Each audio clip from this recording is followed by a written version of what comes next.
Un forestier suivait son itinéraire habituel dans la forêt lorsqu'il aperçut 5 sacs de couleur vive à l'entrée d'une grotte.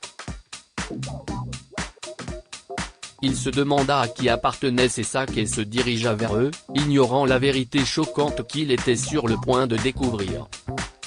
« Waouh, ces arbres sont si grands !» s'exclama William alors qu'il se promenait avec ses camarades dans une forêt près de son école. Son professeur de sciences a emmené les élèves en excursion dans la forêt dans le cadre d'un cours de sciences. Là-bas, ils ont rencontré le forestier, Victor, qui vivait dans la forêt depuis plus de 10 ans. Il savait comment traverser l'épaisse forêt sans se perdre. Lorsque William apprit que Victor vivait dans une maison en bois dans la forêt, il se moqua de lui avec ses amis. L'adolescent était le seul fils de ses parents fortunés et estimait avoir droit au luxe qu'il avait dans sa vie. Lors de la sortie scolaire, William et ses camarades passèrent devant l'entrée d'une grotte. Ça a l'air trop cool, se dit William. Il voulut entrer dans la grotte, mais son professeur ne le lui a pas permis. Je reviendrai ici avec mes amis, pensa-t-il, et il mémorisa l'emplacement exact de la grotte tout en marchant vers le bus scolaire avec tout le monde. Le lendemain, William se rendit à la grotte avec ses 4 amis. Ils ont dit à leurs parents qu'il irait déjeuner dans un restaurant et qu'ils rentreraient le soir. Aucun des adolescents n'a parlé à ses parents de son projet de visite de la grotte. « Tu es sûr de te souvenir du chemin de la grotte, William ?» demanda l'un de ses amis, Albert. « Oui, je sais où se trouve l'entrée, » répondit William, sûr de lui. « Tu n'as qu'à me suivre. » Une fois que les adolescents ont atteint la grotte, ils ont réalisé qu'ils ne pouvaient pas faire passer leur cartable. Une fois que les adolescents ont atteint la grotte, ils se sont rendus compte qu'ils ne pouvaient pas passer leur cartable par l'entrée. Si est trop étroit. Laissons nos sacs ici, dit William. L'un après l'autre, les adolescents sont entrés dans la grotte et ont été stupéfaits de voir à quel point elle était large de l'intérieur. Ils firent quelques pas à l'intérieur quand quelque chose d'inattendu se produisit.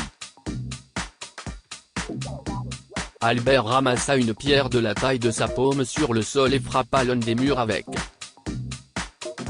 « Cet endroit est trop cool », gloussa-t-il avant que les pierres du mur ne tombent. « Attention, Albert », dit William en tirant Albert vers lui. Les adolescents ont crié de peur en voyant les rochers tomber. Ils ne pouvaient rien voir à cause de la poussière qui flottait dans l'air. « Qu'est-ce que tu as fait, Albert ?» cria Sarah. Elle était la seule fille du groupe de garçons coincés dans la grotte au milieu de la forêt. « Restez calme, tout le monde, » dit William d'un ton sévère. « Nous allons sortir d'ici, ne vous inquiétez pas. » Les amis ont ensuite essayé de creuser à travers les pierres tombées pour atteindre l'entrée, mais en vain. Au lieu de rester calmes, ils ont paniqué lorsqu'ils ont réalisé qu'il était pratiquement impossible de sortir de la grotte. « Le soleil est sur le point de se coucher, William, » dit Albert. « Comment allons-nous sortir ? Je ne peux plus respirer » cria Sarah. Les adolescents se mirent à crier à l'aide, espérant que quelqu'un les entendrait. « Aidez-nous, aidez-nous, nous sommes coincés » hurla William. Personne ne pouvait entendre leurs cris dans la forêt. Les enfants commencent à perdre espoir. Alors qu'ils pensaient être coincés et que personne ne pourrait les sauver, le destin envoya Victor dans la grotte. Un jour sur deux, le forestier cueillait des baies dans les arbres proches de la grotte. Alors qu'il rentrait chez lui, 5 cartables de couleurs vives attirèrent son attention. Qu'est-ce ce que ces sacs font ici ? Se demanda-t-il. Victor regarda autour de la grotte mais n'aperçut personne. Si est-il alors qu'il entend des cris provenant de l'intérieur de la grotte. Et qui est là-dedans ? Cria Victor. Je suis William. Je suis venu ici hier avec mon professeur. Répondit William. Aidez-nous, s'il vous plaît. Nous sommes coincés. Bon, on se calme, les enfants. Dit Victor. Je vais vous aider à sortir. J'appelle les secours. Tenez bon, les enfants. Répondit Victor en se précipitant chez lui, car il n'avait pas son téléphone. Une fois rentré chez lui, Victor composa rapidement le 911 et les informa de la présence des enfants dans la grotte. Il était certain que les ambulanciers mettraient au moins 20 minutes à arriver, car l'hôpital le plus proche se trouvait à des kilomètres de la forêt. Je ne peux pas perdre de temps, se dit-il. Je dois aider les enfants moi-même avant qu'il ne soit trop tard. Victor prit rapidement une pelle et une lampe de poche et se précipita vers l'entrée de la grotte. « Hé, je suis de retour !» cria-t-il, assurant aux enfants qu'il les sauverait. Puis il commença à creuser dans les décombres à l'entrée. Ce n'était pas facile pour un seul homme de creuser à travers les nombreux morceaux de rochers, mais il faisait de son mieux. « Je suis presque arrivé, les enfants !» cria-t-il. Pendant ce temps, William et ses amis essayaient de rester calmes et disaient à Sarah de ne pas s'inquiéter. « Il va nous sauver, Sarah. Il va nous sauver », lui dit William en lui tenant la main. Quelques minutes plus tard, William et ses amis ont pu voir la lampe de poche briller à l'entrée de la grotte.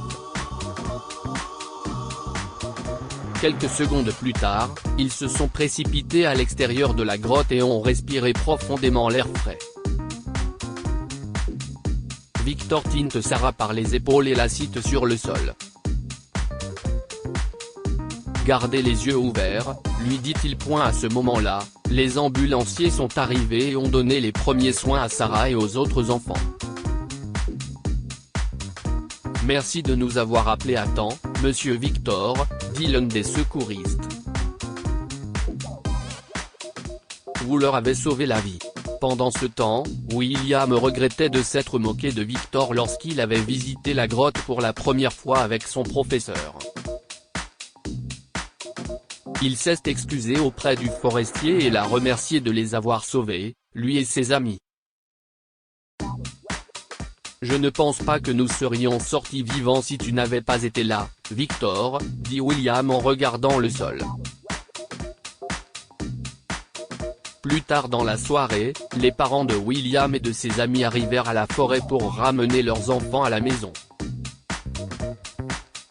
Bien qu'ils étaient en colère contre leurs enfants pour avoir menti, ils ont remercié Victor d'avoir appelé le 911 à temps. En guise de remerciement, les parents ont promis à Victor de l'aider dans son projet de développement de la forêt. Ils l'ont aidé à collecter des fonds et à mettre en œuvre ses idées pour maintenir diverses espèces de plantes dans les bois. Que pouvons-nous apprendre de cette histoire? Ne vous moquez jamais des autres parce qu'ils ont moins que vous. William s'est moqué de Victor lorsqu'il a appris ses conditions de vie. Cependant, lorsque Victor l'a sauvé de la grotte, il a regretté de s'être moqué de lui. Le destin vous aide de manière inimaginable. Lorsque les enfants étaient coincés dans la grotte, ils pensaient que personne ne les sauverait. Leurs cartables ont attiré l'attention de Victor avant qu'il ne vienne les sauver. Les enfants ne se doutaient pas que le fait d'avoir laissé leur sac dehors faisait partie des plans du destin. Partagez cette histoire avec vos amis et votre famille. Elle pourrait les inspirer et illuminer leur journée.